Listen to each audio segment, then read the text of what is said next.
রাজ্যে বিভিন্ন প্রান্তের সাথে ধর্মনগরে প্রতিনিয়ত বাড়ছে অনাকাঙ্ক্ষিত ঘটনা। চুরি ছিনতাইয়ের ঘটনা এখন যেন নিত্যদিনের বিষয় হয়ে দাঁড়িয়েছে। এবার দুঃসাহসিক ছিনতাইয়ের ঘটনা ঘটল ধর্মনগরে।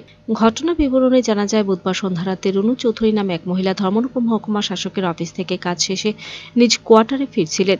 ধর্মনগর মায়া সিনেমা হল চৌমুহনী এলাকায় রুনু দেবী পৌঁছা মাত্রই পেছন দিক থেকে আসা দুই যুবক রুনু দেবীর গলায় থাকা 2 ভরি ওজনের স্বর্ণের চেইন নিয়ে পালিয়ে যায়। এই দুই যুবক বাইকে করে এসেছিল। সঙ্গে সঙ্গে রুনুদেবী ধর্মনগর থানায় বিষয়টি লিখিত আকারে জানান। পুলিশ এই ঘটনার খবর পেয়ে ঘটনাস্থলে ছুটে গেলেও ছিনতাইয়ের এই ঘটনায় কোনো কুলকিনারা করতে পারেনি। পরে ধর্মনগর থানার পুলিশ একটা মামলা হাতে নিয়ে তদন্ত শুরু করেছে। কিছুদিন পূর্বে এ ধরনের ছিনতাইয়ের ঘটনা সংঘটিত হয় ধর্মনগরে। তখন পুলিশ কঠোর হাতে ব্যবস্থা নিয়ে দমন করেছিল এ ধরনের ছিনতাইবাজদের। এখন আবার পুনরায় ছিনতাইয়ের ঘটনা ঘটছে। এ ধরনের ঘটনা প্রতিনিয়ত জনসম্মুখে উঠে আসায় স্বাভাবিকভাবে ধর্মনগর আপামর জনসাধারণ আতঙ্কে ভুগছেন। এখন দেখার বিষয় পুলিশ এ বিষয়ে কতটুকু পদক্ষেপ নেয়।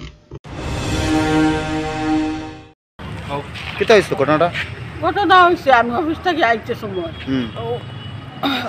বুঝতে সামনে দাঁড়াইছি আর কি, আর একটা বাইকে টান মারি নিছে নিয়ে গেছে। কয়জন আসলো তারা বাইকে? লক্ষ্য করছি না আমি।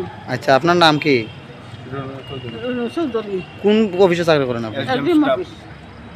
আচ্ছা, ও সামনে কোয়ার্টার বা আমরা সবাই ক্লাব ও কোয়ার্টারে থাকি। বাড়িটা কই?